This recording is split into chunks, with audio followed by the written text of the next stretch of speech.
అందరికీ నమస్కారం. నేను మీ లక్ష్మి. టీడీపీకి సంబంధించి నాయకులు, కార్యకర్తలందరూ డిప్యూటీ సీఎం నారా లోకేష్ గారు అయితే బాగుంటుంది అని చెప్పి ఒక కార్యక్రమంలో అనడం జరిగింది. ఆల్రెడీ డిప్యూటీ సీఎం స్థానంలో పవన్ కళ్యాణ్ గారు ఉండగా నారా లోకేష్ గారిని ఏ విధంగా నిర్ణయిస్తారు? ఒకవేళ నిర్ణయిస్తే మరి డిప్యూటీ సీఎం అంటే స్థానంలో ఉన్న పవన్ కళ్యాణ్ గారు ఏమైపోవాలి? చంద్రబాబు నాయుడు గారు ఏం చెప్తారు ఏంటి అనే అంశాలన్నీ కూడా ఈ రోజు నాతో పాటుగా నట్టుకుమార్ గారు ఉన్నారు. ఒకసారి అడిగి తెలుసుకుందాం. నమస్కారం. నమస్కారం సార్, ఏమంటారు? చంద్రబాబు నాయుడు గారు ఎలాంటి నిర్ణయం తీసుకోబోతున్నారంటారు ఈ కామెంట్స్ మీద? జనాలకి నాకు ఆశ ఉంటుంది, ఈరోజు నేను సీఎం అయిపోవాలని. అవుద్దా? అంటే ప్రజలు వాళ్ళ అభిమాన నాయకుడిని ఎవరు ఇష్టం వచ్చినట్టు వాళ్ళు పిలుచుకుంటారు. ఇప్పుడు పార్టీ నాయకులు కొంతమంది అందరూ కలిపి డిప్యూటీ సీఎం అవ్వాలనుకుంటున్నారు లోకేష్ గారిని. అన్ని అర్హతలు ఉన్నాయంటున్నారు. మరి చంద్రబాబు నాయుడు గారి తర్వాత ఆయన సీఎం అవుతారు అనుకుంటున్నాం, నేను అనుకుంటున్నా. మరి అలాంటప్పుడు ముందే ఆయన డిప్యూటీ సీఎం అవ్వాలనుకుంటున్నారు. డిప్యూటీ సీఎం కంటే మొదలు ఐటీ శాఖ మంత్రి ప్లస్ బిగ్ పోస్ట్, అలాగే ఆయన విద్యాశాఖ మంత్రి, రెండు పెద్ద పోస్టులు ఉన్నాయి. అది ఒకటి ఇంకో బిగ్ పోస్ట్ అంటే సీఎం గారి కొడుకు. ఈ రెండు మూడు ఉన్నాయి కదా. బాబు డిప్యూటీ సీఎంగా ఆయనకి పవన్ కళ్యాణ్ గారికి హోదా ఇచ్చారు. ఆయనకి పంచాయతీరాజ్ శాఖ మంత్రి, సైన్స్ అండ్ టెక్నాలజీ, అటవీ శాఖ మంత్రి 3 ఇచ్చారు. అక్కడ ఆ 3 పోస్టులు ఈజ్ పవర్ఫుల్ పోస్టులు, ఈ 2 పోస్టులు ఈజ్ పవర్ఫుల్ పోస్టులు. ఇవన్నీ ఉండేటప్పుడు దీని మీద వర్క్ చేయొచ్చు. ప్రజలు అంటారు, ప్రజలు పవన్ కళ్యాణ్ గారు సీఎం సీఎం అంటున్నారు. వాళ్ళు ఏమడుగుతున్నారు? మా నాయకుడిని సీఎం చేయండి, డిప్యూటీ సీఎంగా లోకేష్ గారిని చేయండి అంటారు. అంటే ఇండైరెక్ట్గా ఏం చెప్తున్నారంటే చంద్రబాబు నాయుడు గారు మీరు దిగిపోండి, మా నాయకుడికి సీఎం ఇవ్వండి, మా లోకేష్ గారికి డిప్యూటీ సీఎం అని అడుగుతున్నారు. యువ నాయకులు వచ్చారని అడుగుతున్నారు. ఓకే, వాళ్ళ ఇష్టం వాళ్ళది ఉంటుంది. అదే అంటారు, పార్టీ మనోభావాలు, పార్టీ కార్యకర్తల అభిప్రాయం మేరకు ఒక్కొక్క డిఫరెంట్ ఒక్కొక్కలో ఉంటాయి. అది దాని తప్పలేదు. జనసేన నాయకులు వాళ్ళ నాయకుడిని సీఎం అవడంలో అనడంలో తప్పలేదు. అలాగే వాళ్ళ నాయకుడు లోకేష్ గారిని డిప్యూటీ సీఎం అనడంలో తప్పలేదు. నేనేమంటున్నానంటే మీకు డిప్యూటీ సీఎం వచ్చినా, మీకు సీఎం వచ్చినా, మొన్న సీఎం అయినా ప్రజలు మీకు 164 సీట్లు ఇచ్చి ప్రజలని పరిపాలించండి, ప్రజల కష్టాల్లో నుంచి బయటపడియండి, గత పాలకులు చేసిన మాటల్ని మీరు బయటపడేసి మమ్మల్ని కాపాడండి అని మీకు చెప్పారు. అది మీరు ఆ కార్యక్రమంలో మీకు పదవి ఉన్నా పదవి లేకపోయినా ప్రజల కోసం కష్టపడాలి, ప్రజల కోసం చెయ్యాలి. నేను లోకేష్ గారు అవ్వచ్చు, చంద్రబాబు నాయుడు గారు అవ్వచ్చు. మనం ఏమడుగుతున్నాం? ప్రజలు మిమ్మల్ని ఏమడిగారు? ఆ రోజు మా పిల్లలు ఎక్కడో బెంగళూరు, హైదరాబాదు, చెన్నైలో ఎక్కడో చదువుకుంటూ అక్కడే జాబులు చేసుకుంటూ అందరూ 5-6 కలిపి ఒక రూమ్లో ఉంటూ హాస్టల్లో ఉంటూ మా పిల్లలు చాలా జీతంతో అటు ఇటు తల్లిదండ్రులు పోషించుకోలేక, ఇటు ఇల్లును చూడలేక, అటు అక్కడ బాధలు పడుతూ కష్టాలు పడుతున్న మా పిల్లల్ని మీరు ఉద్యోగాలు తీసుకొచ్చి మాకు ఇక్కడ జాబులు మా పిల్లలకు వచ్చే విధంగా చూడండి చంద్రన్న అన్నారు. అది మనం ఆ కార్యక్రమం పూర్తి చేసామా అని అడుగుతున్నా. ఎన్ని లక్షల ఉద్యోగాలు మనం ఇప్పుడు క్రియేట్ చేసాం? ఎన్ని లక్షల మంది తెలంగాణ నుంచి, తమిళనాడు నుంచి ఆంధ్రప్రదేశ్కి, చెన్నై నుంచి ఆంధ్రప్రదేశ్కి తరలి వచ్చారు. ముంబై నుంచి ప్లస్ కేరళ నుంచి ఎంతమంది తరలి వచ్చారు? ఎంతమందికి మనం ఉద్యోగాలు ఇవ్వగలిగాం? ఆ తల్లిదండ్రులకి భరోసా చెప్పగలిగాం. ఎందుకంటే ప్రతి మధ్యతరగతి కుటుంబాలు కూడా ఆశించేది వాళ్ళదే. వాళ్ళు ఆశించేది మా పిల్లలు మా దగ్గరుండి మేము వండే తిండి నలుగురం కొంత తిన్నా కూడా నలుగురం కలిసి ఉండే విధంగా మమ్మల్ని కాపాడండి, మా ఊర్లో మా ఉద్యోగం చేసుకునే దాకా మాకు ఎదురుకుంటే చూసుకునే విధంగా ఇవ్వండి అయ్యా అని అడిగారు. మేము అమెరికా వెళ్తున్నప్పుడు మా పిల్లలు ఎక్కడో చెన్నైయో, కలకట్టానో, బొంబాయో, లేకపోతే బెంగళూరు, హైదరాబాద్ వెళ్ళి ఇమిగ్రేషన్ కాకుండా మా పిల్లలు మా ఆంధ్రప్రదేశ్ రాష్ట్రంలో ఇమిగ్రేషన్ అయ్యి మేము ఎయిర్పోర్ట్ నుంచి, గన్నవరం ఎయిర్పోర్ట్ నుంచి అమెరికా దేబెట్టే విధంగా మాకు వెసులుబాటు కల్పించండి అయ్యా అని అడిగారు.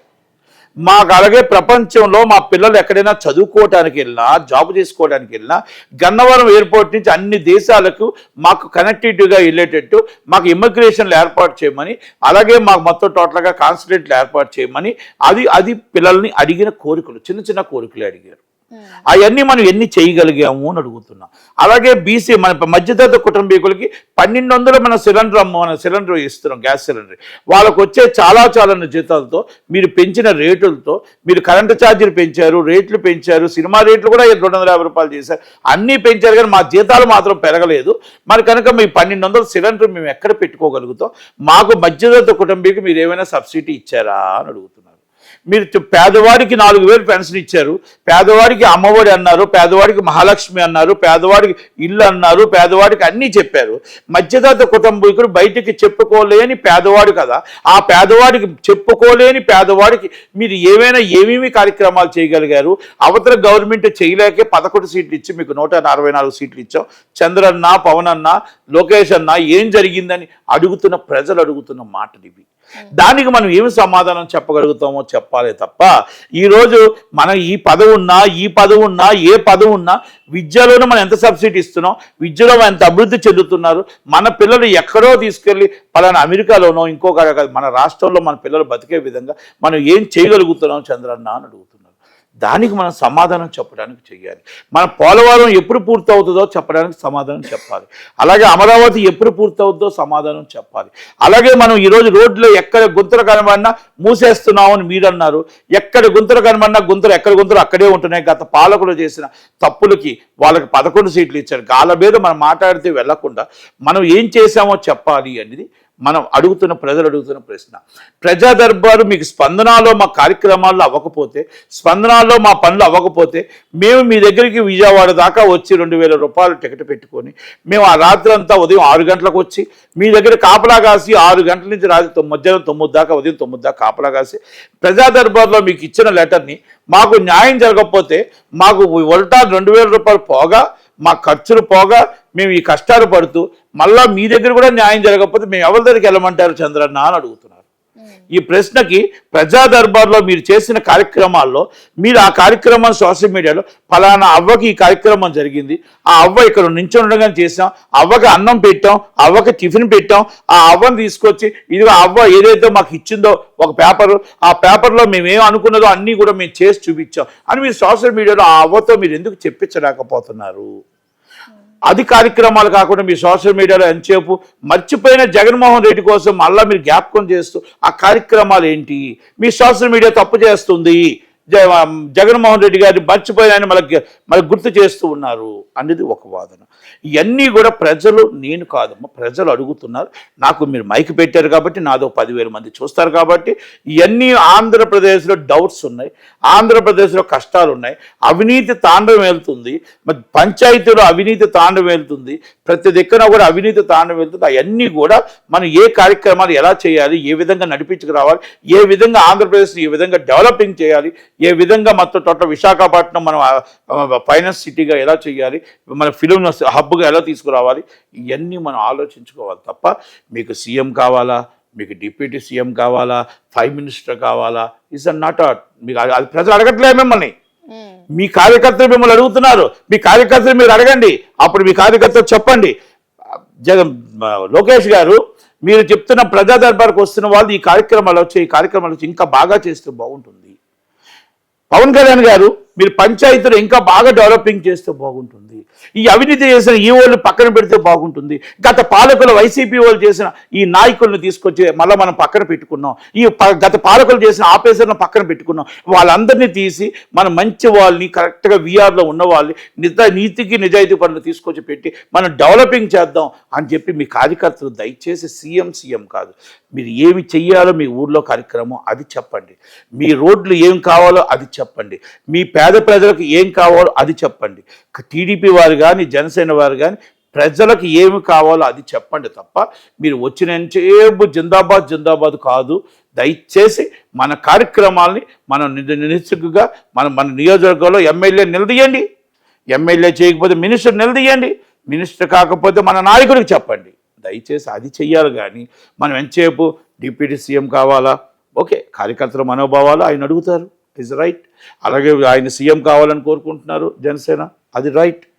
కానీ ప్రజలకు మనం ఏం చేస్తున్నాం అనేది ప్రజలకి చెప్పి సోషల్ మీడియా యాక్టివ్ చేసి ఇది మేము చేసాం ప్రజలకి, ఇగో ఈ సంవత్సరంలో 6 నెలల్లో ఇది ప్రజలకు చేసాం, నెల నెలా మేము ఇదిగో జాబ్ క్యాలెండర్ రిలీజ్ చేసాం, ఇన్ని వేల మందిని చేసాం. ఒకటి మాత్రం గుర్తుంది, ఇంటింటికి బెల్ట్ షాప్ ఉంది, అవును, మద్యం ఏర్లే పారుతుంది, మైనింగ్ మాఫియా తిరుగుతుంది, మొత్తం లంచాల లేనిదే వ్యాపారం ఏది జరగట్లేదు అనేది వాస్తవం. అలాగే మొత్తం టోటల్గా బియ్యం అనేది మాఫియా జరుగుతుంది, మొత్తం టోటల్ ప్రతి దిక్కున కూడా రౌడీజం నడుస్తుంది. అవన్నీ అరికట్టడానికి మాత్రం మనం ఎవరూ చర్య తీసుకోవట్లేదు, ఎందుకంటే అక్కడ ఎమ్మెల్యేలే సపోర్ట్ చేస్తున్నారు. కాబట్టి దయచేసి ఒక షాపుకు బదులు 50 షాపులు పెట్టారు. దానివల్ల మొత్తం టోటల్గా మన రాష్ట్రానికి ఖజానాకు లాస్ కాగా ప్రజల దగ్గర బ్లాక్ మార్కెట్లో డబ్బు వెళ్ళిపోతుంది. మేము ఒకప్పుడు సినిమాలో బ్లాక్ మార్కెట్ అనుకునేవాళ్ళు, మందులో కూడా బ్లాక్ మార్కెట్ ఉందని ఇప్పుడే తెలిసింది. ఒక షాప్ ఉంటుందంట, ఆ షాపుకి 50 బెల్ట్ షాపులు ఉంటాయంట. ఈ షాపులో డబ్బులు మద్యం తీసుకెళ్ళి ఆయన ఒక 40 రూపాయలు రేట్ వేసి అమ్ముతాడంట. 40 రూపాయలు బెల్ట్ షాపులు. ఈ 40 రూపాయలు రేట్ వేసి ఎందుకు అమ్ముతాడంట? పలానా ఒక ఏరియా చోడవరంలో ఉంటే చోడవరం నుంచి మొత్తం టోటల్గా ఒక 40 ఏరియాలు గ్రామాల్లోకి వెళ్తాయంట. ఆ డబ్బులు 40 రూపాయలు అంటే ఒక అమ్మినోడికి 20, షాపోడికి 20 రూపాయలు. ఇవన్నీ బ్లాక్. ఇవన్నీ దాన్ని అంటే చూసి చూడనట్టు ఎక్సైజ్ డిపార్ట్మెంట్, చూసి చూడనట్టు పోలీసు వాళ్ళు, చూసి చూడనట్టు ఎమ్మెల్యేలు. ఎందుకంటే దీని అన్నింటిలో భాగస్వామ్యం ఉన్నాయి. దీంట్లో వైసీపీ వాళ్ళు కూడా ఏం మాట్లాడరు, ఎందుకంటే దాంట్లో భాగస్వామ్యం వైసీపీకి కూడా ఉంది. ప్రతిపక్ష నాయకులతో సైతం వీరు ఉంటప్పుడు మనకు చంద్రబాబు నాయుడు గారు మాట చెప్తారు, ఎవ్వరు బెల్ట్ షాప్లో తాట తీస్తా, అక్కడ దాకానే ఉంది. ఆయన తాట తీసేది లేదు, వీళ్ళు పట్టుకునేది లేదు. అమాయకుడు మాత్రం గొలుగుపూడి గాంధీ ఒక ఆయన ఉన్నాడు, పాపం ఆయన నిజంగా నిర్భయంగా అడుగుతున్నాడు కాబట్టి ఓకే, మరి దాడి జరిగిందో ఏం జరిగిందో ఆయన మీద మాత్రం క్రమశిక్షణ చర్య తీసుకుంటారు. ఇవన్నీ మాటల వరకే అంటారా? ఇవన్నీ మాటల వరకనే ఉన్నాయని ప్రజలు అంటున్నారు, నేను చెప్పే మాట కాదు. ప్రజల వ్యతిరేకత వస్తుంది, అది నేను చెప్పే మాట కాదు. మీకోసం సూపర్గా చేశారని భజన కొడితే రేపు నన్ను కూడా చీ అంటారు. ఎందుకంటే తప్పు చేసింది తప్పని రెక్టిఫై చేసుకోగలగాలి. రెక్టిఫై చేసి నట్టుకుమార్ చెప్పింది కరెక్టా కాదా, నట్టుకుమార్ చెప్పింది కరెక్ట్ కాదు, నట్టుకుమార్ పార్టీ మీద అబంధాలు వేస్తున్నాడు, ఎస్ రిజిస్టర్డ్ హిస్ కేస్. తప్పుడు ఆరోపణలు చేసిన నట్టుకుమార్ మీద కేసు పెట్టండి. అప్పుడు ఆ వీడియోస్ అన్ని నేనే రిలీజ్ చేస్తా, ఎక్కడెక్కడ ఎన్ని బెల్ట్ షాపులు ఉన్నాయో నేనే రిలీజ్ చేసి చూపిస్తా. అప్పుడు తప్పుడు కేసు ఉంటే నా మీద యాజ్ పర్ లా నేను ఎదుర్కొంటా, యాజ్ పర్ లా నేను ఎదుర్కొంటా, అంతే కదా. ఇది నా ఛాలెంజ్. తప్పుడు ఆరోపణలు అయితే నా మీద కేసు పెట్టండి, నేను అన్నీ నిరూపించి నిజం నిరూపించి నేను యాజ్ పర్ లా ఎదుర్కొంటా అంటున్నా. ఒకటి అంతకన్నా ఇంకేం కలుగుతుంది? నాయకులు కార్యకర్తలు అందరూ ప్రజలు పార్టీని కాపాడాలా, పార్టీని నిలబెట్టాలి. 5 సంవత్సరాల కోసుడు పార్టీ మారడం కాదు, శాశ్వతంగా 20 సంవత్సరాలు గవర్నమెంట్ ఉండాలి అంటే ఒక మంచి కార్యక్రమాలు వాళ్ళకి మంచి ఆలోచనలు మనం ఇవ్వాలి గవర్నమెంట్కి. అన్నీ చంద్రబాబు నాయుడు గారికి తెలియవు, అన్నీ జగన్మోహన్ రెడ్డి, అన్నీ లోకేష్ గారికి తెలియవు, అన్నీ పవన్ కళ్యాణ్ గారికి తెలియవు. మనం ఇలా రెక్టిఫై చేయగలిగితే ఆ ఏరియాలో రెక్టిఫై చేయగలుగుతారు. మరి నట్టుకుమార్ కంప్లైంట్లే ఇస్తాడు, నట్టుకుమార్ కంప్లైంట్లు ఇస్తాడు, పెట్టండి కేసులు, ఇంక నాకేముంటుంది, నాకేం ప్రాబ్లం. నేను ప్రజల కోసమే మాట్లాడతా, ప్రజల పక్షాన్నే ఉంటా, ప్రజల కోసమే పోరాడతా, వాళ్ళ కోసమే ఉంటా. నో డౌట్, నువ్వు పదవులు అవసరం లేదు, నాకు ఏం అవసరం లేదు, ప్రజల కోసమే ఉంటా, ప్రజల పక్షాన్ని ఉంటా. నేను ఏదైనా విత్ ప్రూఫ్స్తో మాట్లాడతాను తప్ప ప్రూఫ్ లేకుండా మాట్లాడను. సార్, సైఫ్ అలీ ఖాన్ మీద జరిగిన దాడి ఏదైతే ఉందో ఇంట్లో వాళ్ళు చేశారని కొంతమంది అంటున్నారు, దొంగ చేశారంటున్నారు, ఉగ్రవాదుల యొక్క బెదిరింపులు అంటున్నారు, మీరేమంటారు? అసలు దొంగతనం చేసేవాడు అంత హై సెక్యూరిటీ జోన్ ఎత్తుక్కోడు అనేది నెంబర్ 1 పాయింట్. ఫస్ట్ మనం ఆలోచించుకోవాల్సిన విషయం. రెండోది 24 hours అండ్ పెట్రోలింగ్, నిఘా కెమెరాల నీడలో బాంద్రా జోన్ ఉంటుంది, బాంద్రా ఇది ఉంటుంది కనుక అక్కడ మొత్తం టోటల్గా హీరోలందరూ సల్మాన్ ఖాన్ అవ్వచ్చు, షారుఖ్ అవ్వచ్చు, లేకపోతే సోమనీ ఈజ్ వివిఐపి జోన్, అది అందరూ ఉంటారు. అలాగే అక్కడ లోనికి వెళ్ళాలి అంటే ఇవన్నీ కూడా సెక్యూరిటీ కోడ్స్ నుంచి లోనికి వెళ్ళాలి తప్ప, దాటుకొని వెళ్ళాలి తప్ప ఏదో వాళ్ళ కోడ్, వాళ్ళ పిన్ వాళ్ళ దగ్గరే ఉంటుంది ఆ కోడ్ కూడా. ఎందుకంటే నాకు తెలుసు రామ్ గోపాల్ వర్మ గారి దగ్గర అప్పుడు అక్కడ ఇల్లు ఉండేటప్పుడు కానీ ఆఫీస్ ఉండేటప్పుడు కానీ అంతా కూడా వాళ్ళు దగ్గర ఫోన్లో పెట్టుకున్న చేతుల్లో ఉంటాయి. పని వాళ్ళకు కూడా చెప్పరు, అది పని వాళ్ళకు కూడా వాళ్ళు చెప్పరు. అలాంటి కోడ్స్తోనే ఈ డోర్ ఓపెన్ అవ్వడం కానీ ఇవన్నీ కూడా జరుగుతాయి. అయితే అంత హై సెక్యూరిటీ జోన్లో ఎలా ఆ అబ్బాయి లోనికి వెళ్ళగలిగాడు? ఇది బంగ్లాదేశీయుడు ఒక బంగ్లాదేశీయుడు 6 నెలల ముందు ఒక అక్రమంగా నివసిస్తూ వచ్చి దొంగతనం చేయటానికి అంత ధైర్య సాహసం చేసి ఎలా రాగలిగాడు అనేది ఒక అనుమానం అవుతుంది. ఈవెన్ ఆయన పేరు ఆయన స్థలం కూడా ఇది కాదు, ఇది ఏరియా కాదు. అలాంటప్పుడు ఎందుకు ఎలా రాగలిగాడు అనేది ఒకటి ఉంది. రెండో విషయం ఏముందంటే అక్కడ భార్యాభర్తల గొడవలు ఉన్నాయా లేకపోతే ఫ్యామిలీ గొడవలు ఉన్నాయా అనేది మనం ఇప్పుడు చెప్పలేం. ఇన్వెస్టిగేషన్ నడుస్తుంది కాబట్టి మనం దానికోసం మాట్లాడటానికి లేదు. బిఫోర్ బెదిరింపు కాల్స్ అయితే వచ్చాయి. ఆ బెదిరింపు కాల్స్లో ఒకటి మాత్రం వాస్తవం ఏంటంటే బెదిరింపు కాల్స్లో మనం మీరు పాజిటివ్గా తీసుకోవాల్సిన విషయం ఏంటంటే ఆ బెదిరింపు కాల్స్లో ఈయన్ని కూడా చంపేస్తాము అన్నారు అనేది మనం గతంలో చూస్తున్నాం. కాన్స్ మీద దాడి కనుక ఆ విషయంలో ఏమైనా మరి ఇన్వెస్టిగేషన్ జరుగుతుందో అనేది ఒకసారి చూడాలి. ఇది ఎక్కడో కావాలని 6 పోట్లు 6 దగ్గర అటాక్ జరిగింది కాబట్టి ఇది కావాలని జరిగింది మాత్రమే అనుకుంటున్నాం తప్ప ఇది అక్కడ లోకల్ వాళ్ళు ఎవరో ఒక సపోర్ట్ చేసి ఉండాలి. అక్కడ ఉన్న వాళ్ళు పని వాళ్ళ లేకపోతే ఇంకొకరు వాళ్ళ వెళ్ళటానికి సపోర్ట్ చేసి ఉండాలి తప్ప లేకుండా ఇది జరిగే ఉండేదే కాదు. ఇది ఇన్వెస్టిగేషన్ రిపోర్ట్లో తేలాలి. ఎందుకంటే ఎక్కువగా మనం మాట్లాడటానికి కూడా ఉండదు. ఎందుకంటే ఇన్వెస్టిగేషన్ స్టేజ్లో ఉంది కాబట్టి కోర్టులో ఆల్రెడీ సబ్మిట్ చేశారు కాబట్టి కస్టడీలో ఉంది కాబట్టి మనం ఏమీ మాట్లాడటానికి దీని మీద ఎక్కువగా లేదు. కనుక ఇవన్నీ కూడా మనం చూసుకొని ఒకటి మాత్రం నేను అనుకుంటుంది ఏంటంటే ఏది ఏమైనా దేవుడి దేవాలో మంచిగా ఆయన కోలుకుంటున్నాడు. కోలుకున్న వ్యక్తిని మనం త్వరగా వచ్చి సినిమాలు చేయాలని కోరుకుందాం, మంచిగా ఉండాలని కోరుకుందాం. కానీ బొంబాయిలో భద్రత డొల్ల వైఫల్యం కనబడుతుంది, పోలీసుల వైఫల్యం కనబడుతుంది. ఇదే జరిగితే రేవంత్ రెడ్డి గారి మాట నిజమవుద్దేమో. బాలీవుడ్, టాలీవుడ్, హాలీవుడ్ వరల్డ్ హబ్గా చేరాలి. మీకు ఏం కావాలంటే అది పెండ్రీ పోలీసింగ్ ఇస్తాం, మొత్తం టోటల్గా హై సెక్యూరిటీ జోన్ ఇస్తాం, మీకు మొత్తం ఏది కావాలంటే అది ఇస్తాం, షూటింగ్స్ ఇక్కడ చెయ్యండి అని అంటున్నారు. కాబట్టి అలాగే 80% షూటింగ్స్ అన్ని రామోజీ ఫిల్మ్ సిటీలో జరుగుతున్నాయి. కాబట్టి త్వరలోనే ముంబై కూడా బాలీవుడ్ మాత్రం మొత్తం టోటల్గా హైదరాబాద్కి వచ్చే అవకాశాలు అయితే ఉన్నాయి. ఎందుకంటే ఒక ఉగ్రవాదులు అవ్వచ్చు లేకపోతే మేబీ ఏదైనా అవ్వచ్చు, ల్యాండ్ ఆర్డర్ ఫెయిల్ అవుతుంది అనేది మాత్రం మనకు కనబడుతుంది అక్కడ. ఎందుకంటే హై సెక్యూరిటీ జోన్లో మనిషి ఎలాగెళ్ళాడు, అసలు నిఘా కెమెరాలు ఏమయ్యాయి, పెట్రోలింగ్ ఏమయ్యింది, అసలు ఆ మనిషి అటాక్ చేయడం ఎలాగెళ్ళాడు, అటాక్ నుంచి బయటకు వచ్చి పారిపోయి 3 రోజుల తర్వాత తానేలో దొరికాడు. తానే ఛత్తీస్గఢ్ ఎక్కడొక్కడ దొరికాడు, జార్ఖండ్. అలాంటి వ్యక్తి ఎలా తప్పించుకోగలిగాడు? ఓకే, అటాక్ జరిగిన తర్వాత కూడా తప్పించుకొని 3 రోజుల తర్వాత ఎలా పట్టుకోగలిగారు? ఇవన్నీ కూడా ప్రశ్నలతో కూడిన ఉంది. ఈవెన్ అన్ని ఫుటేజ్లలో ఒక ఫుటేజే వచ్చింది బయటికి. అందుకే అంటున్నాం, కెమెరాలు పనిచేస్తున్నాయా, పని చేయట్లేదా? నిన్న ఉదాహరణకు ప్రభు గారు ప్రెస్ మీట్ పెట్టారు, వాళ్ళు మిస్సెస్ చనిపోయినప్పుడు. అది అంటే ఉదాహరణ చెప్తున్నాను. మొత్తం టోటల్గా అంట ఇక్కడి నుంచి శ్రీనగర్ కాలనీ నుంచి అప్ టు దుర్గమ్మ చెరువు దాకా కెమెరాలు పనిచేయలేదంట. అంటే వ్యవస్థ ఎలా పనిచేస్తుందంటే కెమెరాలు పనిచేస్తున్నాయా లేవా, ఆ మొత్తం కెమెరాలన్నీ కూడా ఎందుకు రిపేర్ చేయలేకపోతున్నాం, ఎందుకు దానికి ఇన్వెస్ట్ చేయలేకపోతున్నాం, మనం పెట్టిన కెమెరాలని మనం ఎందుకు దాన్ని కరెక్ట్గా ఇట్లే చేసుకోలేకపోతున్నాం అనేది మన దగ్గర 100% ఇది డొల్లతనం కనబడుతుంది. చూపులకు మాత్రమే కెమెరా ఉందని భయపడాలి తప్ప ఆ కెమెరా పని చేయట్లేదు. అంటే ఇలాంటివి మనం రెక్టిఫై చేసుకోగలిగే డిపార్ట్మెంట్ రెక్టిఫై చేసుకోవాలి. అలాగే ముంబై కూడా ఇది రెక్టిఫై చేసుకోవాలి. ఇది ఎక్కడో డొల్లతనం కనబడుతుంది. ఆ డొల్లతనాన్ని ఇవన్నీ కూడా మనకి నిఘా వ్యవస్థ. ఎందుకంటే ముంబై అంటే is already Dhirubhai Ambani, Mukesh Ambani, so money is మొత్తం టోటల్ వివిఐపిఎస్ అండ్ వ్యాపారస్తులు, టాలీవుడ్ చాలామంది బిగ్గెస్ట్ అందరూ కూడా బిజినెస్. అది కొన్ని లక్షల కోట్లు మన 2వ ఆర్థిక రాజధాని. కనుక మరి దాని మీద మనం ఎందుకు సీరియస్గా తీసుకోలేదు? ఫడ్నవీస్ గారు చాలా చక్కగా చెప్తారు, ముంబై మొత్తం టోటల్గా నిఘా నీడలో ముంబై మేము కాపాడుతామని. మరి సల్మాన్ ఖాన్ గారిని ఎందుకు కాపాడలేదు? మరి షారుఖ్ ఖాన్ గారిని ఎందుకు మరి ఇబ్బంది పెట్టారు? మళ్ళీ అలాగే మీకు సైఫ్ అలీ ఖాన్ గారి మీద అటాక్ ఏంటి? దానికి మరి బీజేపీ వాళ్ళు అమిత్ షా గారు సమాధానం చెప్పాలి.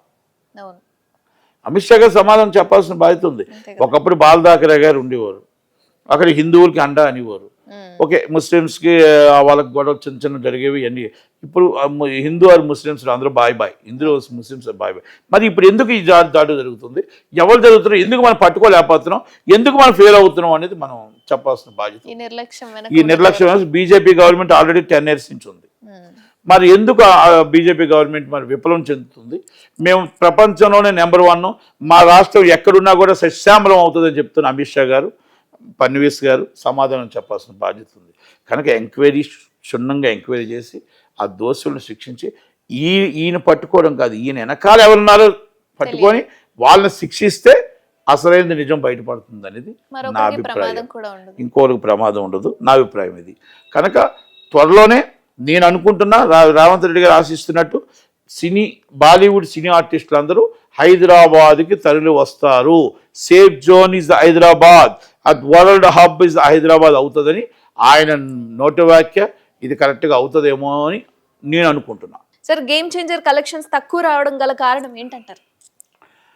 ఇప్పుడు తక్కువ రాగల కలెక్షను, ఈ సినిమా నాకు నచ్చిన సినిమా బెస్ట్ మూవీ. సంక్రాంతికి సినిమా ఏది బాగుందంటే నేను గేమ్ చేంజర్ అని చెప్తాను. దాంట్లో నన్ను ఎవరైనా తిట్టుకొని ఏమైనా అనుకొని కొంతమంది మాట్లాడుకొని మంచి సినిమా మంచి అని చెప్పాలి.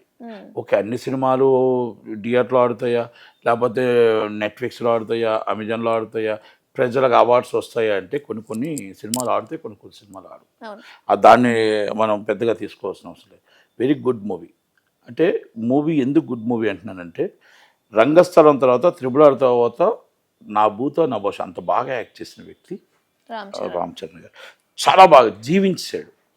ఒకటి, శంకర్ గారు బాగా తీశాడు సినిమా. కాకపోతే ఏంటంటే కొంచెం తప్పు జరిగింది, డైరెక్షన్ విషయంలో తప్పు జరిగింది, దాన్ని ఒప్పుకోవాలి. డైరెక్షన్లో ఫెయిల్ అయ్యింది. అలాగే ప్రొడ్యూసర్లో ఫెయిల్ అయ్యారు. ప్రొడ్యూసర్ ఫెయిల్ అయ్యారు, డైరెక్టర్ ఫెయిల్ అయ్యారు. ప్రొడ్యూసర్ ఎందుకు ఫెయిల్ అయ్యాడంటే 30 సంవత్సరాలుగా మనం 6 నెలల నుంచి అందరం కలిపి 6 నెలల ముందే అందరం అనుకుంటాం ఏమని, సంక్రాంతికి మనం పలానా డేట్లో మన తల్లిదండ్రులతో ఉండాలి, మన పిల్లలందరం కూడా ఇంటి ఉండాలి అనుకుంటాం. 9, 10, 11, 12వ తారీఖు లోపల అందరం ఒక ప్రయాణాల్లో ఉంటూ ప్రపంచవ్యాప్తంగా ఫ్లైట్ ఏదైనా సరే ప్రయాణంలో ఉంటూ ఆ ప్రయాణం నుంచి మన అందరం కూడా 12 తారీఖు మన పల్లెలో చేరుకుంటాం. మన పల్లెలో చేరుకొని మన పల్లెలో ఇంటింత పాది పండగ చేసుకొని ఫస్ట్ ఇంట్రెస్టెడ్ ఎంటర్టైన్మెంట్ మూవీ, తర్వాత ఇంట్రెస్టెడ్ మనకి ఏమైనా భోగి పండగ కానీ ఇవన్నీ కూడా ముగ్గురు పోటీలు, అందరూ చుట్టాలు పట్టాలు అందరూ వస్తారు, సంబరాలు చేసుకుంటాం. ఎంటర్టైన్మెంట్ అనేది ఇంటింత పాది 10 మంది 15 మంది వెళ్తాం, సినిమాకి వెళ్తాం ప్రతి ఊళ్ళో.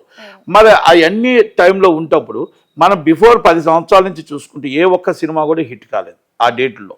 మీరు ఆ డేట్ వేయడం అనేది ఫస్ట్ తప్పు. ఎందుకంటే మీరు చాలా మేధావి కాబట్టి, మీరే సాటి కాబట్టి, అంటే మిమ్మల్ని కాదు ఎక్స్పీరియన్స్ అని ఆయనే చెప్పుకుంటాడు, మేము చెప్పట్లే, ఆయన ఎక్స్పీరియన్స్ అని ఆయన చెప్పుకుంటాడు. అంటే 4 హిట్లు వస్తే అందరికీ ఎక్స్పీరియన్సే, 4 ఫ్లాప్లు వస్తే తెలుస్తుంది అంతే. ఇప్పుడు హిట్లు వస్తున్నప్పుడు అంటే నన్ను పట్టలేరు ఎవరు, నా మాట వేదం అంటారు, ఫ్లాప్లు వస్తున్నప్పుడు అలాగుంటారు. అలాగే ఆయనకాయన గొప్పగా చెప్పుకుంటాడు, నేను చాలా గొప్పవాడిని, డిస్ట్రిబ్యూటర్గా గొప్పవాడిని. 10 హిట్లు వస్తే డిస్ట్రిబ్యూటరే, 10 సినిమాలు హిట్ అయితే ప్రొడ్యూసరే. దాంట్లో అది పెట్టుబడిదారుడికి పెద్ద సినిమా పెట్టుబడి ఏమి ఉండదు, ఇదే ఉంటుంది. అయితే గేమ్ చేంజర్ సినిమాకి డేట్ తప్పు చేసింది దిల్ రాజు గారు. శంకర్ గారు ఆ సినిమా రామ్ చరణ్ గారితో తీయకూడదు. రామ్ చరణ్ గారికి ఇప్పుడున్న జనరేషన్లో ఒక గంధపు చెక్కలు, ఒక మాఫియా, ఒక డ్రగ్స్, ఆర్మీ, అంటే మనం ఇలాంటివి ఏమైనా తీస్తే జనాలు ఇప్పుడు అట్రాక్ట్ అవుతున్నారు. మంచి చెప్పుదామురా బాబు అంటే ఎవరు చూడట్లేదు, ఒక మంచి చూద్దాము అంటే ఎవరు చూడట్లేదు. ఒకప్పుడు ఠాగూర్ సినిమా తీశారు చిరంజీవి గారు, ఈయన భారతీయుడు తీశారు చూశారు, జెంట్లమ్యాన్ చూశారు, ఒకే ఒక్కరు చూశారు. మనం మహానాయకుడు బాలకృష్ణ గారు తీస్తే ఎవరు చూడలే, కథానాయకుడు చూడలే, యాత్ర చూడలే, భారతీయుడు 2 కూడా చూడలేదు. అంటే ప్రజలు ఇవన్నీ మాకు యూట్యూబ్లో చూసుకుంటూ వచ్చేస్తే మేము చేసుకోగలుగుతాం కదా, మీరు సినిమా తీసి మాకు చూపించేది 250 రూపాయలు టికెట్ తండుగా అని అంటున్నారు, 500 రూపాయలు టికెట్, దాని మీద మళ్ళీ 600 రూపాయలు టికెట్ పెట్టారు. అది రామ్ చరణ్ గారికి ఆ ఏజ్ ఫ్యాక్ట్కి ఆ సబ్జెక్ట్కి సరిపోదు. అక్కడ చేయాల్సింది ఒక తమిళ విజయ్ గారు, చిరంజీవి గారు, ఆ టైప్ ఆఫ్ హీరోస్ చేయాల్సిన సబ్జెక్ట్ అది. ఇది అవునన్నా కాదన్నా అది వాళ్ళు చేయాల్సిన సబ్జెక్టు. ఒక రజనీకాంత్ గారు, అలా మళ్ళీ వెంకటేష్ గారికి కూడా నప్పదు, బాలకృష్ణ గారికి కూడా నప్పదు. కామెడీ సైడ్ మళ్ళా మంచి ఒక సీరియస్గా అలాంటి హీరోలు చేయాల్సిన పెద్ద హీరోలు మన కొంచెం ఏజ్ గ్రూప్ చేసేవలసిన సబ్జెక్టు, అది ఎక్స్ట్రాడినరీ సబ్జెక్టు. సినిమా ప్రజలకు మెసేజ్ ఇచ్చాడు, ప్రజల కోసం చెప్పాడు, జీవించాడు, మాట్లాడాడు. ఇప్పుడు గెడ్డం తీస్తే అందంగా ఉంటాడని చెప్పేసి ఆయన ఒక ఆఫీసరు గెడ్డం తీసి పెట్టాడు. ఆయన రామచంద్ర గారు గెడ్డం తీశారు కాబట్టి ఇప్పుడు ఉన్న అందరూ గెడ్డం పెట్టుకొని చక్కగా అందంగా ఉన్నారంటే అదేలాగా అది. అంటే అలాంటివన్నీ జనాలు చెప్తున్నారు. ఆయన అందుకే నచ్చలేదు, ఆయన దానికి యాప్ట్ అవ్వలేదు అంటున్నారు. సినిమా బాగోలేదని ఎవరు చెప్పట్లే. కనుక ఇవన్నీ కూడా డైరెక్టర్ శంకర్ గారు తప్పు. కథ ఎన్నుకున్నది మంచి కథ, కానీ హీరోగా ఆయన ఎన్నుకోవడం, ఆ కథని ఆయన ఇబ్బంది పెట్టడం అనేది కరెక్ట్ కాదు. రంగస్థలంలో నా భూతో నా భవిష్యత్తు అంత బాగా యాక్ట్ చేశాడు, సాంగ్స్ మళ్ళీ అలాగే త్రిబుల్-ఆర్లో అంత బాగా యాక్ట్ చేశాడు. ఈ సినిమా బాగా యాక్ట్ చేశాడు, కానీ ఆ కథ సరిపోలేదు. కనుక అందుకే సినిమా చాలా బాగుంది, మంచి సినిమా. కలెక్షన్స్లో తక్కువ ఉండొచ్చు, రేపు ఫ్యూచర్ రన్నింగ్ సినిమా మాత్రం ఇది అవుతుంది. మళ్ళా చెప్తున్నా, మీకు థియేటర్స్ అన్ని తీసేసినట్టున్నారు, చాలా థియేటర్లు తీసేశారు. ఓపిక లేదు దిల్ రాజు గారికి, ఫస్ట్ ఓపిక లేదు. సంక్రాంతికి వస్తున్నాడు సినిమా ఉంది కాబట్టి దాని మీదకి మొత్తం థియేటర్లన్నీ పెట్టేసి డైవర్ట్ చేసి దీనికోసం మాట కూడా మాట్లాడట్లేదు. ఓకే, ఆయన ఇప్పుడు దానికోసం మనం ఎక్స్ప్లెనేషన్ చెయ్యాలి. ఒక పెద్ద హీరోని నేను తప్పు చేశాను, నా తప్పు జరిగింది, డైరెక్ట్ తప్పు చేశాడు, నేను హీరోని ఇబ్బంది పెట్టాను కనుక దయచేసి హీరో గారు సారీ, నేను మీ పబ్లిసిటీ కూడా చేయలేకపోతున్నా, 10,000 కూడా నేను ఖర్చు పెట్టలేకపోతున్నా చెప్పగలసిన బాధ్యత దిల్ రాజు మీద ఉంది. ఫ్యాన్స్ బాధపడుతున్నారు, ఫ్యాన్స్ ఇబ్బంది పడుతున్నారు. ఆ హీరోని ఆ రోజు నుంచి సంక్రాంతి పండగకి అందరూ పండగ చేసుకుంటుంటే ఆయన బాధపడుతుంటే ఆయన ఫ్యాన్స్ బాధపడుతున్నారు, ఇబ్బంది పడుతున్నారు. అలాంటిది ఒక్కరు కూడా రియాక్షన్ అవ్వలేదు. ఈయన హీరోగా ఒక ప్రొడ్యూసర్గా ఎస్ ఒక హిట్లు వస్తాయి, ప్రాబ్లం వస్తాయి, ఐ డోంట్ కేర్, మా హీరో గారు మాకు కావాలి, హీరో గారు మళ్ళీ 100% మంచి సినిమా తీసాం, నేషనల్ అవార్డు విన్నర్ అవుతుంది, రేపు అమెజాన్లోనో నెట్ఫ్లిక్స్లోనో టాప్ రేటింగ్లో సినిమా ఆడుతుందని ఒక మాట కూడా నోటికి చెప్పలేక ఎంతసేపు సంక్రాంతి డ్యాన్స్ వేసుకుంటూ కూర్చున్నాడు. అంటే ఇది మరి రామచంద్ర గారిని అవమానించినట్ట, అభిమానులు అవమానిస్తున్నట్ట? ఇది నేను సీరియస్గా చెప్తున్నా. ఇది నేను చెప్పింది ఏదో నేను ఇంకో ఆయన మీద నాకేం కక్ష లేదు, నాకేం అవసరం కూడా లేదు. ఇది జనాలు ఫ్యాన్స్ అంటున్న మాటలు, ఇవి ఆఫ్ ది రికార్డ్ నాతో చెప్తున్న మాటలు, ఇవి బాధపడుతున్నారు. పండగలో ప్రతి పండగకి అందరూ కలిపి చేసుకునే పండగలో ఈరోజు పండగలో ఆయన ఏం మాట్లాడలేకపోయారు, ఆయన మాట్లాడలేదు. మనం రియాక్షన్ అవ్వాల్సిన బాధ్యత మనకు ఉందా లేదా? ఆయన కోసం ఆయన బాగా యాక్ట్ చేశారు, ఆయన్ని మేము తప్పుదో ఆయన దాంట్లో డైరెక్షన్ కానీ మేము కానీ తప్పు జరిగింది మాది అని చెప్పుకోలేని పరిస్థితిలో దిల్ రాజు ఉన్నాడంటే ఈయన 10 మందికి మంచి చేస్తాడంట. అంటే ఇది కాదు. ఇప్పటికైనా రెక్టిఫై చేసుకొని ఒక ప్రెస్ మీట్ పెట్టి అందరినీ పిలిచి ఇది తప్పు మాది జరిగింది, ఇది హీరో గారిది కాదు, చాలా బాగా యాక్ట్ చేశారు, ఈ సినిమా ఆడుతుంది, మేము థియేటర్ తీయట్లేదు, థియేటర్లు అన్నీ కూడా మేము స్టాండర్డ్గా ఉంచుతున్నాం, అది ఆడే సినిమా. ఇవాళ కూడా కలెక్షన్స్ బాగానే ఉన్నాయి, స్టాండర్డ్గా ఉన్నాయి. చూశాను, అబ్నార్మల్ కాకుండా రేట్లు తగ్గించారు. Is already collections better thing collections. కనుక అవన్నీ అర్థం చేసుకోవాలి తప్ప ప్రజలు ప్లాప్ అనేసి మీరు ట్రోల్ చేయడం, ఇష్టం వచ్చినట్టు సినిమా బాగాలేదని చెప్పడం ఇట్స్ నాట్ కరెక్ట్. ఎంతోమంది కష్టాలు ఉన్నాయి, 3 సంవత్సరాలు కొన్ని వందల కార్మికుల కష్టం ఉంది, కొన్ని వేల మంది కుటుంబాలు బతుకుతారు. మీరు ఇమ్మీడియట్లీ మీకు నచ్చితే సినిమా చూడండి, నచ్చకపోతే మానేయండి. కానీ మీరు ఇష్టం వచ్చినట్టు మీరు ట్రోల్ చేసి ఇష్టం వచ్చిన నెగిటివ్ ట్రోల్ చేయడం వల్ల మీకు ఏం లాభం? ఆ గంటకి మీరు హ్యాపీ అవుతారా? ఏమవుతారు చెప్పండి? ఇప్పుడు మా కుటుంబాలను మీరు రోడ్డు మీద పడేయడం తప్ప, ఇప్పుడు మా కార్మికులను రోడ్డు మీద పడేయడం తప్ప, రేపు ఇంకో నిర్మాత రాకుండా ఉండడం తప్ప, లేకపోతే ఇంకో సినిమా చేస్తే పాన్ ఇండియా మూవీలు చేస్తే అమ్మో నష్టపోతారేమో, రోడ్డు మీద పడిపోతారేమో అని భయంతో ఇబ్బంది పడడం తప్ప, మీరు ట్రోల్ చేసినంత మీకు తృప్తి ఏంటి చెప్పండి? సినిమా చూస్తున్నారు, ఓకే రేటు తగ్గించాలి, పెట్టండి, తప్పులేదు. మీరు ఇంత రేటు పెట్టకూడదు, ఈ రేట్లో మమ్మల్ని మా రక్తం పీడిచ్చేస్తున్నారు, తప్పులేదు. మీ రేట్లో మమ్మల్ని ఇబ్బంది పెడుతున్నారు, తప్పులేదు. అభిమానాన్ని మీరు క్యాష్ చేసుకుంటున్నారని తప్పులేదు. ఇవన్నీ చెప్పండి. ఎందుకు సినిమా బాగులేదో కూడా దాని వివరణ చెప్పండి. అంతే తప్ప ఇష్టం వచ్చినట్టు రాత్రి 1 గంటకు సినిమా అయితే 1 గంట నుంచి రాత్రి 2 గంటలకే మీరు ట్రోల్ చేసి సినిమా ఫ్లాప్ అని చెప్పడం అనేది కరెక్ట్ కాదు అనేది దయచేసి ప్రతి ఒక్కరు అర్థం చేసుకోండి. ఈ ట్రోల్ చేసే వాళ్ళని ఇండస్ట్రీ అంతా ఏకతాటి మీద వచ్చి ఒక హీరో సినిమాకి ప్రతి హీరో కూడా దాన్ని ఇమ్మీడియట్లీ ఖండించడం, ప్రతి హీరో దాని మీద ముందు పాజిటివ్గా తీసుకోవడం, అసోసియేషన్లో కూడా పాజిటివ్గా సపోర్ట్ చేయడం నేర్చుకోగలిగితే అప్పుడు వాళ్ళు మనకి ఎవరైతే ట్రోల్ చేసే వాళ్ళు ఉన్నారో ట్రోల్ చేసే వాళ్ళు డౌన్ అవుతారు, మనం అప్ అవుతాం. మనం ఎవరికి వాళ్ళు యమునా తీరు అని అనుకుంటే మాత్రం ఇలాగే మన ఇండస్ట్రీ నాశనం అయిపోతుంది. ఒక హీరో నాశనం అయితే నేను సంతోషపడతానని, ఒక హీరో నాశనం అయితే ఇంకోరు బాగుపడతారనేది కరెక్ట్ కాదు. అందరు హీరోలు బాగుంటేనే ఇండస్ట్రీ బాగుంటుంది, అందరు హీరోలు సినిమాలు ఆడితేనే ఇండస్ట్రీ బాగుంటుంది. దయచేసి ప్రతి ఒక్కరు కూడా, అభిమానులు కూడా అందరు సినిమాలు అందరూ ఒకటే అనేది ఒక సంకేతం తీసుకురావడానికి మీరు నిలబడాలని, అందరూ బాగుండాలని కోరుకుందాం. Game changer is the best movie, super movie. అలాగని కలెక్షన్స్లో నెంబర్ 1 మూవీ సంక్రాంతికి వస్తున్నాడు. ఆల్రెడీ డాకు మహారాజ్ మంచి సినిమా. ఎవరి కలెక్షన్స్ వాళ్ళకు ఉన్నాయి, ఎవరి డిఫరెన్సెస్ వాళ్ళకు ఉన్నాయి. డేట్ ముందొచ్చి కొంచెం ఇబ్బంది పడ్డదే తప్ప ఇది వెరీ స్టాండర్డ్ మూవీ అవుతుంది అనుకుంటున్నా. నేషనల్ అవార్డు కన్ఫర్మ్ వస్తుంది. గేమ్ చేంజర్ నేషనల్ అవార్డు వస్తుంది, వచ్చి తీరుతుంది. ఈ సినిమాకే నేషనల్ అవార్డు రాకపోతే జ్యూరీ మెంబర్స్ని మనం ఏమీ మాట్లాడలేము ఇంకా. ఎందుకంటే ఇంత మంచి సినిమాకి నేషనల్ అవార్డు రాలేకపోతే దేనికి వస్తుందో మరి జ్యూరీ అవార్డు మెంబర్స్ చెప్పాలి. అంటే నేను అంత గట్టిగా అడుగుతున్నాను, ఎందుకంటే 100% అవార్డు వచ్చే సినిమా. టిఎన్ శేషన్ గారికి ఎంత పేరు వచ్చిందో ఎలక్షన్ కమిషనర్గా, అంత మంచి ఆఫీసర్గా రామచరణ్ గారికి అంత పేరు వచ్చింది కాబట్టి వస్తుందని నమ్ముతున్నాను. అలాగే సార్, ఇప్పుడు ఉగాది అవార్డ్స్, గద్దర్ అవార్డ్స్ చూసుకుంటే చిన్న సినిమాలకు తావు లేకుండా పోయింది. ఓన్లీ పెద్ద సినిమాలకు మాత్రమే ఎంచుకున్నారు. దీని వెనక గల కారణం ఎవరి హస్తం ఉందంటారు? అదే నేను ఏమంటానంటే, కాంగ్రెస్ పార్టీ పేదల పార్టీ, కాంగ్రెస్ పార్టీ పేదల పక్షాన్న పార్టీ, పేదల పార్టీ బలుగు బలహీన వర్గాల పార్టీ. అలాంటిది గద్దరన్న అవార్డ్స్ అంటేనే బలహీన వర్గాలు, అందరూ మొత్తం టోటల్గా లేని వాళ్ళకి అందరికీ ఆశాజ్యోతి, పేదవాళ్ళ కోసమే ఆయన మరణం దాకా పోరాడుతూ వచ్చాడు.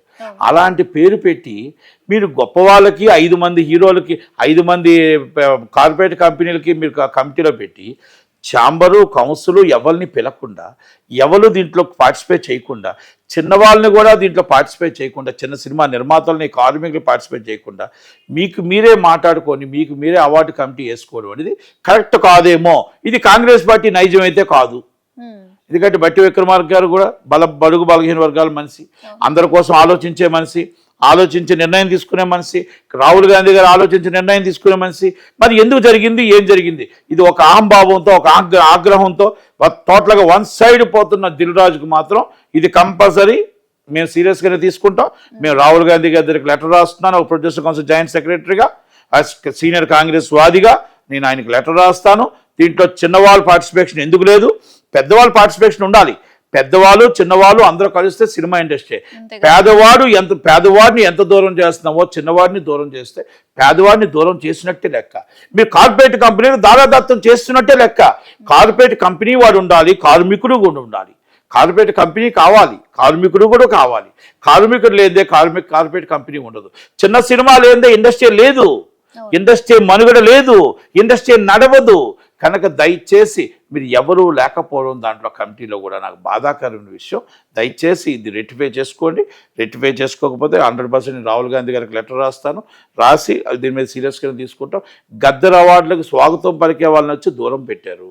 గద్దర్ అవార్డులు వద్దు అనుకునే కొంతమంది టోటల్గా పెద్దవాళ్ళు కార్పొరేట్ కంపెనీ వాళ్ళకి వచ్చి స్వాగతం పలికారు. ఇది ఎంత దాకా కరెక్ట్? ఇది విక్రమార్క గారికి, రేవంత్ రెడ్డి గారి సర్కార్కి అందరికీ కూడా ఒక్కసారి ఆలోచించుకొని కోమటిరెడ్డి వెంకటరెడ్డి గారు నిర్ణయించుకుంటారని ఆలోచిస్తున్నాను. Thank you.